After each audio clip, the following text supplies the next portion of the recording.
मित्रों सुप्रभात, नमस्कार।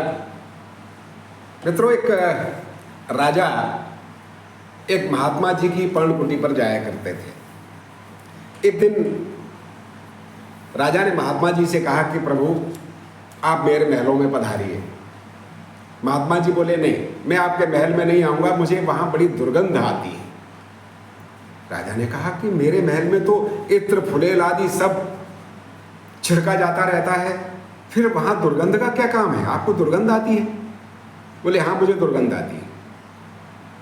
एक दिन महात्मा जी और राजा दोनों भ्रमण पर निकले, घूमते हुए निकले और एक बस्ती में जाकर पहुंचे।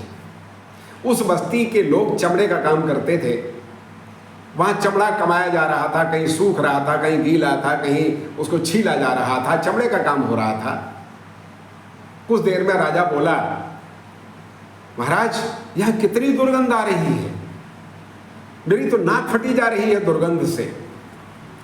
महात्मा जी ने कहा कि अरे ऐसे कैसे, यहां देखो सभी पुरुष, स्त्रियां, बच्चे काम में लगे हुए हैं, यहां तो किसी को दुर्गंध नहीं आ रही है, सब हंस खेल रहे हैं।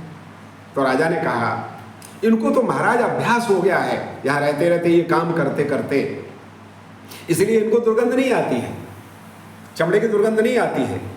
तो महात्मा जी ने हंसकर राजा से ये कहा कि राजन, यही हाल तुम्हारे राजमहल का है।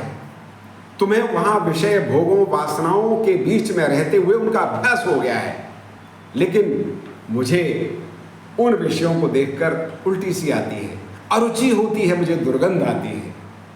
राजा की बात समझ में आ गई। बहुत बहुत धन्यवाद।